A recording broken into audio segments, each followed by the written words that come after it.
My name is Stella Harper. I'm 29 years old and I work as a logistics analyst in Rotterdam. My life has always been structured, predictable in a way that feels earned. Early trains, long spreadsheets, gym after work, home by 8 unless something goes wrong in the supply chain, which, to be fair, happens more often than people think. I've always believed that if you build your life carefully enough, if you pay attention to the details, things don't fall apart without warning.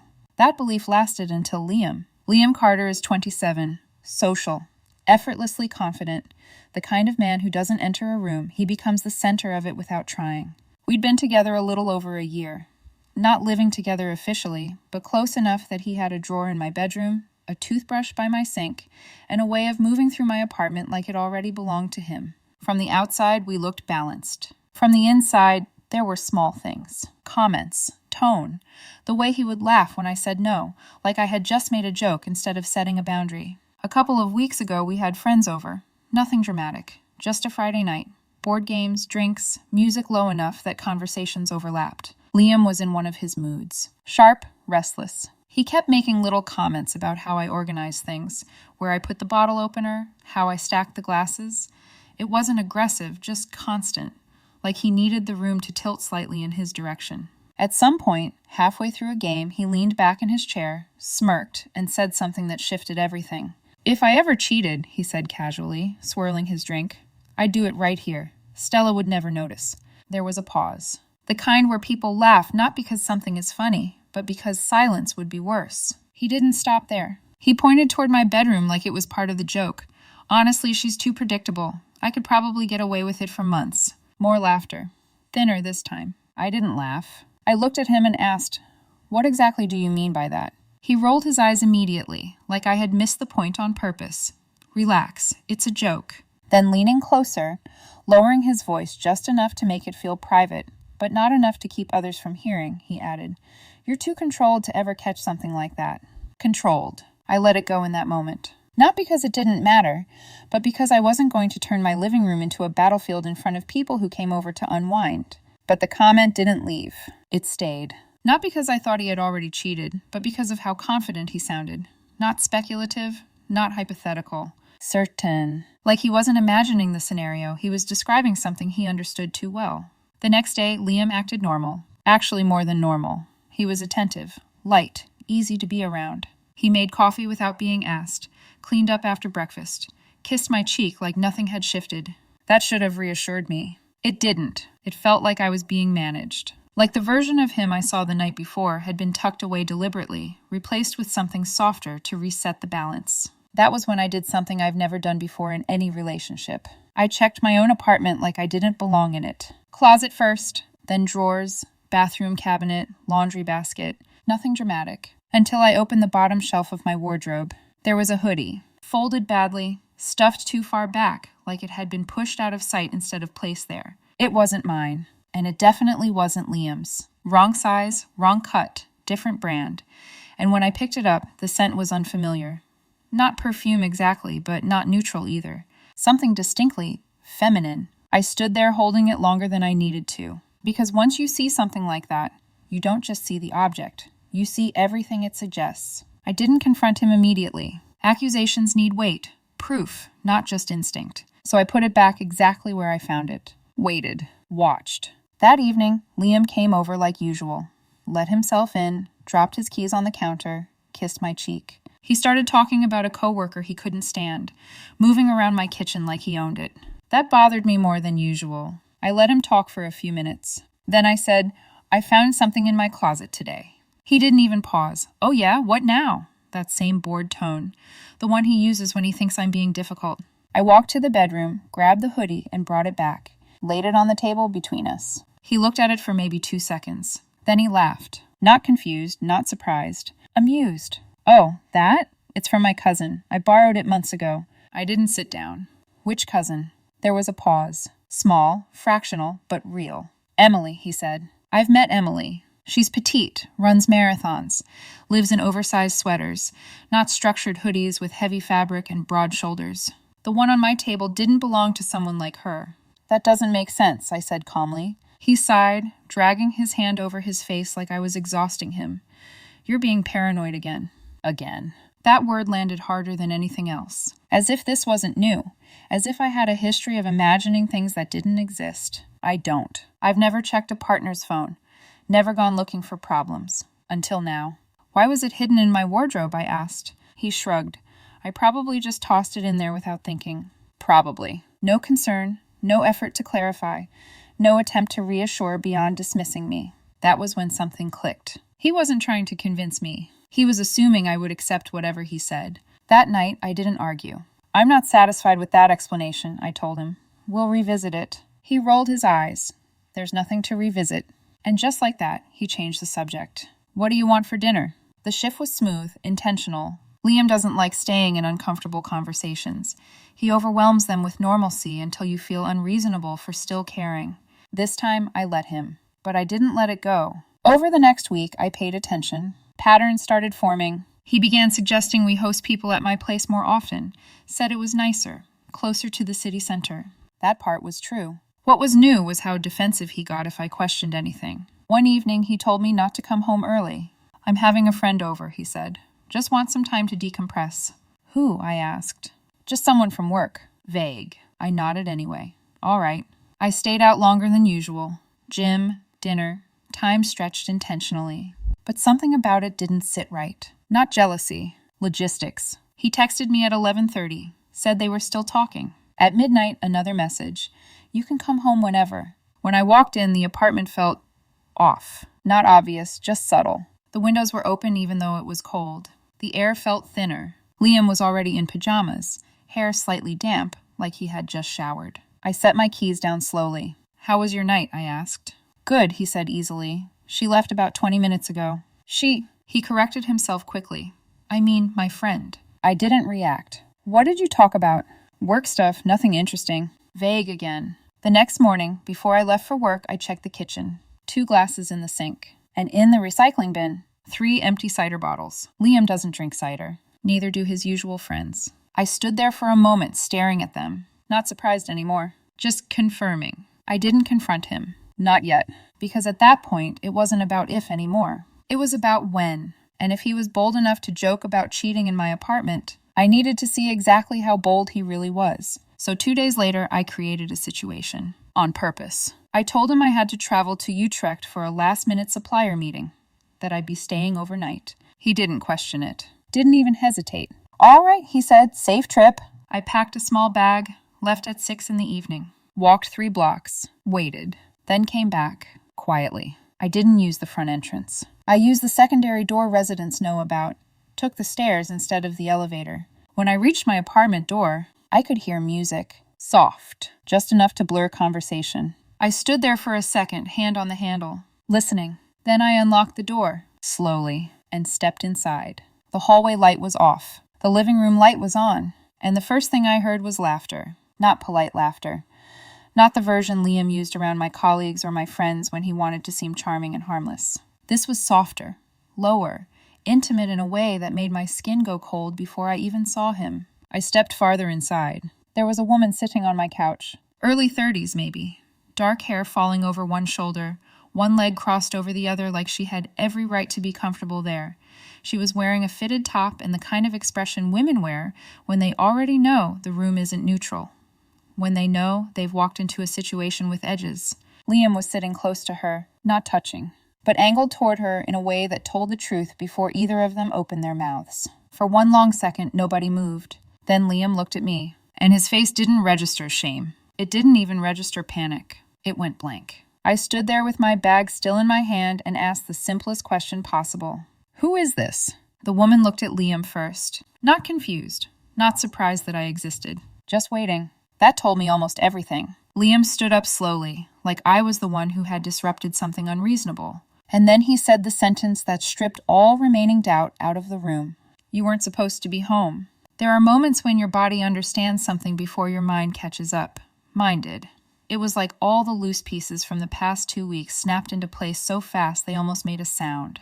The hoodie, the open windows, the shower, the awkward jokes at game night, the confidence. He hadn't been provoking a hypothetical. He'd been testing the shape of my blind spots. The woman shifted, finally uncrossing her legs, and I looked at her properly. She looked uncomfortable now, but not blindsided. which meant she knew. Maybe not every detail, maybe not the full shape of the relationship, but she knew there was a woman attached to this apartment, and she had still chosen to sit in it with him. Liam recovered first, because men like him always do, not emotionally, strategically. He ran one hand through his hair and frowned like I was creating unnecessary friction. "You lied about Utrecht." I stared at him. He repeated it, sharper this time, as if that was the offense that mattered.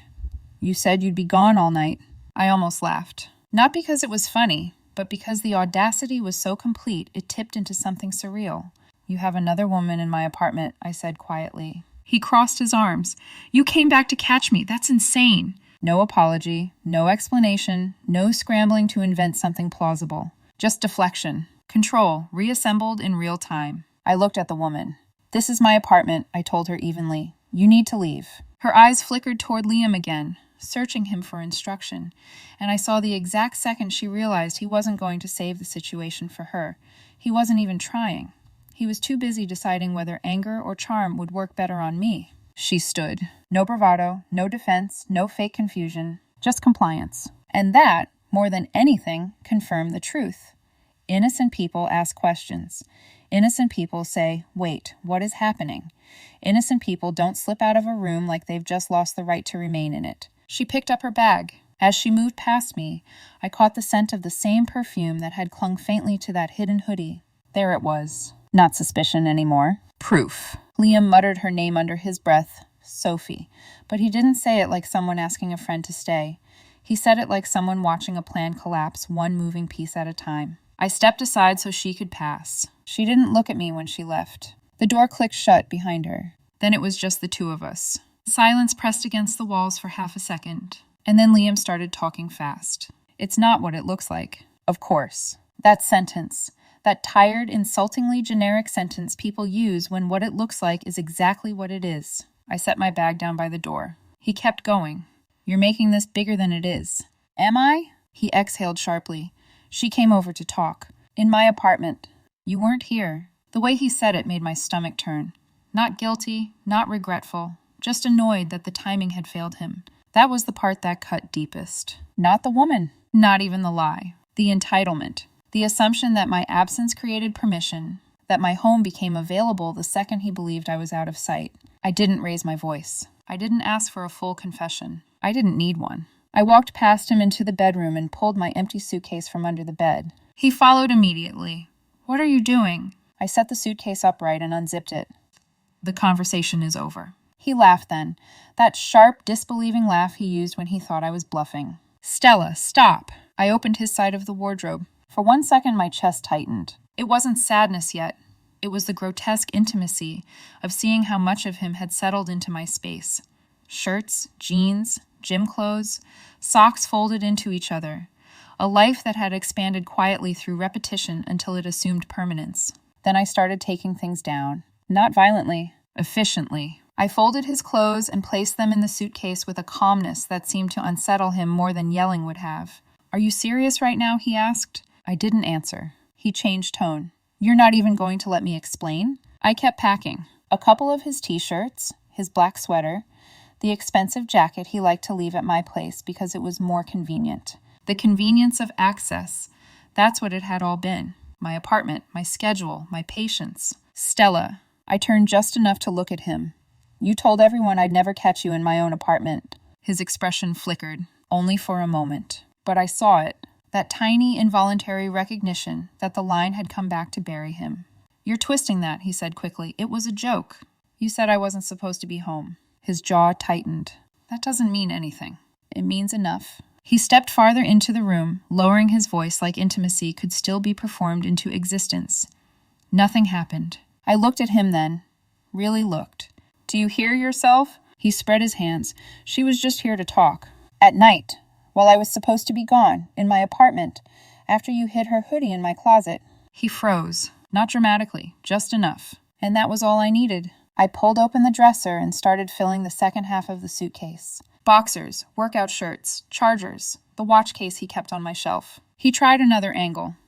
"You're being paranoid, again." I almost smiled at that. Almost. "No," I said. "I'm finally paying attention." That landed. I could see it in that way he shifted his weight. the way his expression changed from frustration to calculation. He realized then that the usual tools weren't landing the same way. Dismissal, minimization, tone. None of it was pulling me back into the version of myself that kept the peace for him. So he sharpened. This is controlling. The word hung between us. I folded another shirt. You inviting another woman into my apartment is controlling, I said. This is consequences. He scoffed. Your apartment, your apartment, your apartment. Do you hear yourself?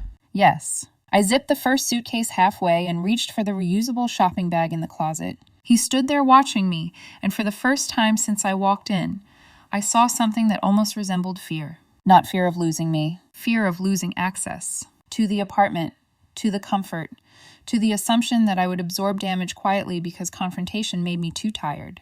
That was the real thing collapsing in front of him. I moved into the bathroom next. Toothbrush, skincare, razor.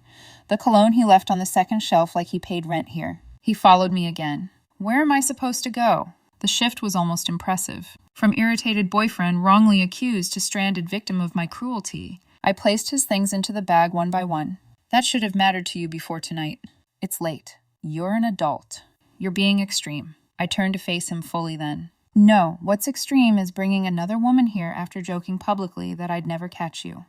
What's extreme is standing in my home and trying to convince me I'm the problem. He opened his mouth, then closed it. I walked back into the bedroom and finished packing the rest. Shoes from beside the bed. His spare gym bag. The charger by the couch. When I was done, I carried the suitcase into the hallway. Then the second one. Then the shopping bag. Liam stayed in the doorway, staring like he still expected the scene to break apart and reveal itself as temporary. Like at any second I would cry or ask why, or beg for some softer version of the truth. I did none of that. I went to the hook by the front door, took his spare key off it, and held out my hand. The other key. He didn't move. Stella. The key. For the first time that night, silence stretched long enough to feel ugly. Then he reached into his pocket, held the key for half a second like resistance was still possible, and placed it in my hand. I closed my fingers around it. Something in me settled. Not relief. Not yet. But certainty. He looked at the luggage in the hallway, then back at me. You're really throwing this away over nothing. Over nothing. The hidden hoodie. The lies. The woman leaving my apartment without a word. The sentence, you weren't supposed to be home. Nothing. I opened the door. Leave tonight, I said.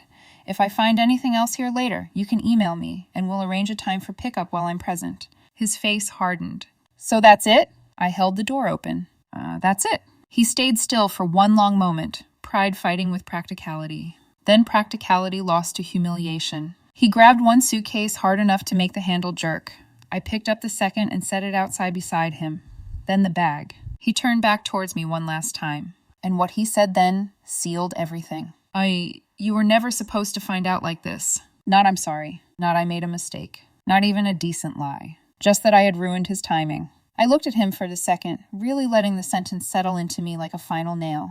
Then I said, "Goodbye, Liam," and I closed the door. The first thing I did after closing the door was stand there, not moving, just listening. Sometimes people shout, bang on doors, demand to be let back in like volume can undo what just happened. Liam didn't. There was a faint sound of movement in the hallway, the wheels of the suitcase scraping slightly against the floor. Then footsteps. Then nothing. Silence. Real silence. I locked the door, not aggressively, just a simple turn of the key. Then I leaned my forehead briefly against the wood, eyes closed, not in grief, not even in exhaustion, but in something sharper. Clarity. When I stepped back, the apartment felt different. Same furniture, same lighting, same layout, but the tension that had been sitting quietly in the background for weeks, subtle, persistent, was gone. In its place was something almost unfamiliar. Stillness. I didn't allow myself to drift into it for long. There were things to do, practical things. I walked through the apartment methodically. Bedroom first, his side of the wardrobe empty. Bathroom cabinet, cleared of anything that wasn't mine. Living room, his charger gone, the slight indentation on the couch cushion already fading back into shape. I moved with a kind of quiet efficiency that surprised me.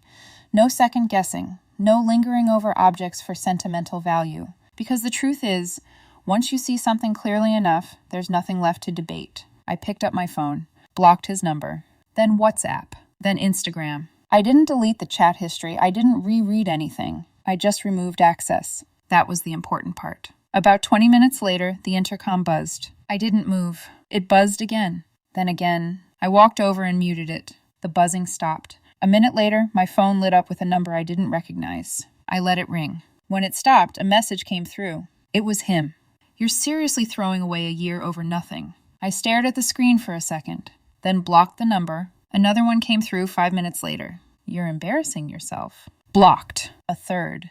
Can we just talk? Blocked. It was almost clinical. Different tones. Same objective. Access. And I wasn't giving it. I set my phone down and went back to what I had been doing. I changed the Wi-Fi password, removed his device from the building access app, logged out of the shared streaming account. Each step small, administrative, but final. By the time I was done, there was nothing left that connected him to this space. I took a shower after that, longer than usual, not because I needed to wash anything away, but because I needed a moment where nothing was being decided, nothing was being processed. Just water. When I stepped out, wrapped in a towel, the apartment was quiet again. No messages, no buzzing, just stillness. I slept better that night than I had in weeks. Not deeply, not peacefully, but without that low-level tension sitting in my chest. The next morning I followed my routine. Same train, same desk, same spreadsheets. Because the rest of my life hadn't changed. And I wasn't about to let his choices disrupt things that had nothing to do with him.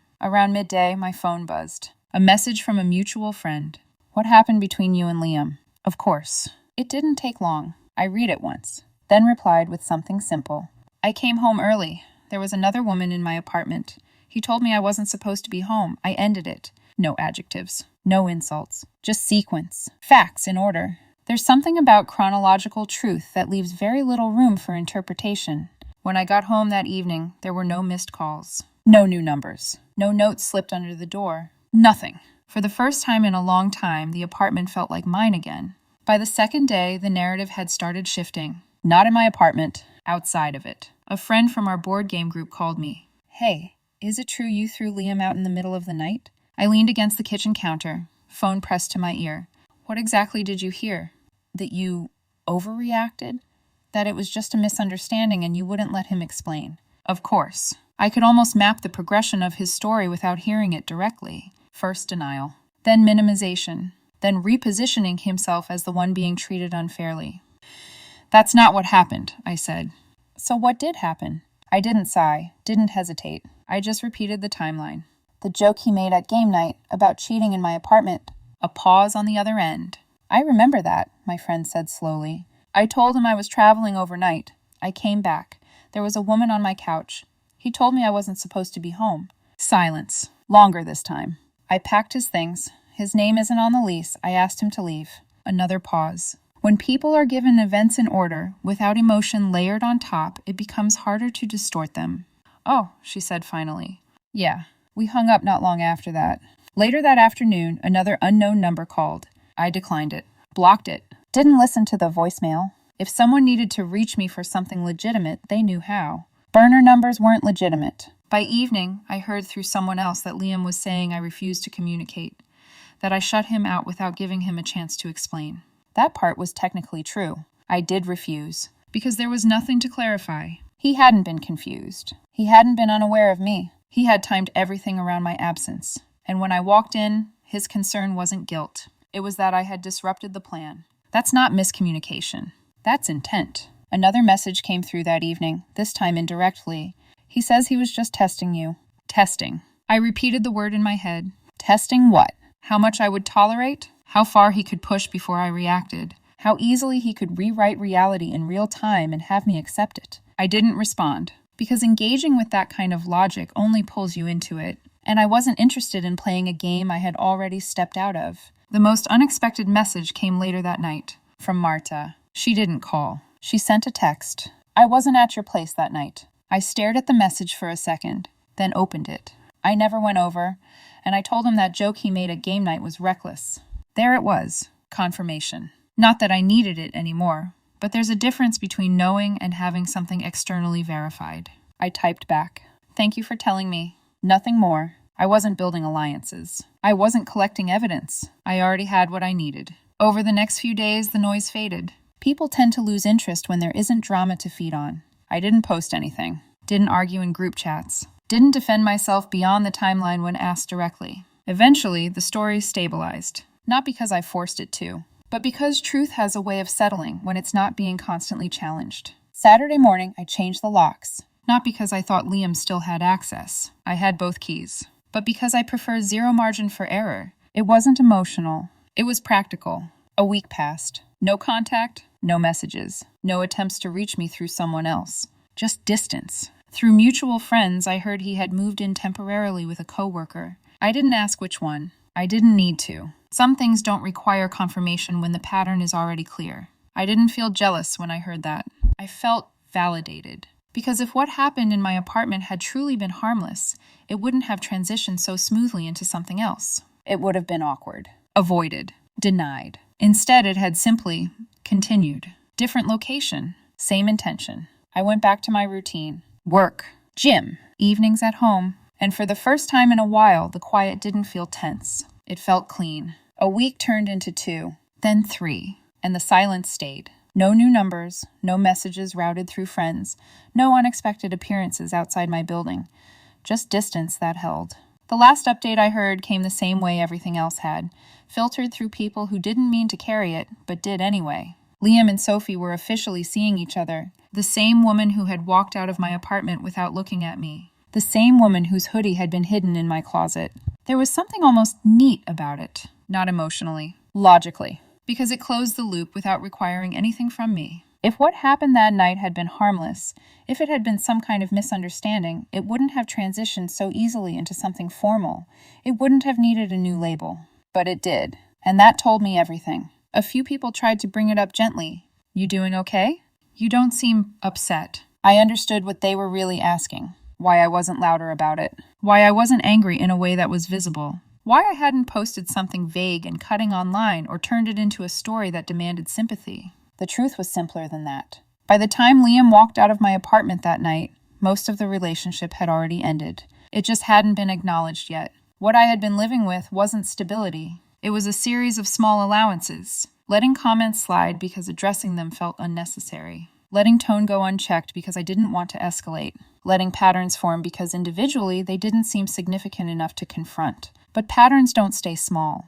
They build quietly. Until one day they align into something you can't ignore. That night wasn't the beginning of the problem. It was the first time the problem became visible enough that I had to respond. I replayed the sequence once. Not obsessively, just clearly. He joked about cheating in my apartment. Confidently. Publicly. I found something that didn't belong. He dismissed it. Minimized it. Framed me as paranoid. Then he created situations where I would be absent. Invited someone into my space. And when I walked in, he didn't apologize. He said I wasn't supposed to be there. There's no missing piece in that chain. No misunderstanding waiting to be uncovered. No version of events where trust could have been rebuilt with the right conversation. Because trust isn't built through explanations. It's built through behavior. And his behavior had been consistent. Calculated, even if he would never call it that. Some friends suggested I could have handled it differently. Maybe if you'd talked it out. Maybe if you'd given him a chance to explain. I listened. But I didn't agree. Because explanations only matter when someone is confused. He wasn't confused. He knew exactly what he was doing. He just miscalculated one thing. Me. More specifically, what I would tolerate. That was the part that stayed with me the longest. Not the fact that he brought someone else into my apartment, but the assumption behind it. That I would either not notice or not act. That belief didn't come from nowhere. It came from every moment I chose peace over precision. Every time I let something small pass because it wasn't worth the energy. Every time I allowed a line to blur instead of reinforcing it. The cheating wasn't the first boundary he crossed. It was just the first one that crossed a line I wasn't willing to redraw. That distinction matters, because it's easy to frame situations like this as sudden, as shocking, as something that appeared out of nowhere. But most of the time they aren't. They're built, piece by piece, until the structure holds long enough for someone to test how far it can bend. And when it doesn't break the way they expect, they call it an overreaction. I didn't hate him. That surprised people too. I didn't wish him anything. Not success, not failure, just distance. Indifference when it's real isn't cold. It's quiet. It's the absence of energy where there used to be tension. A month passed, then another. My life settled back into its rhythm. Work, gym, evenings that belonged entirely to me again. The apartment felt different, not just because his things were gone, but because there was no longer a version of reality being negotiated inside it. No subtle pressure to accept explanations that didn't make sense. No low-level awareness that something wasn't aligning. Just consistency. I stopped thinking about him in daily terms. He became something that existed in the past tense, a closed loop. Occasionally, his name would come up in conversation, less often each time. Eventually, not at all. That's how it usually goes. Not with a dramatic ending, but with a gradual fading. And that was fine with me, because I didn't need closure from him. I already had it. The moment he said, "You weren't supposed to be home," that was it. That was the entire truth, condensed into one sentence. Not about timing, not about circumstance, but about intention. And once you understand someone's intention clearly enough, there's nothing left to fix. Some people argue. Some people negotiate. Some people stay and try to rebuild something that's already been compromised at the foundation. I don't. I remove access. And I move on.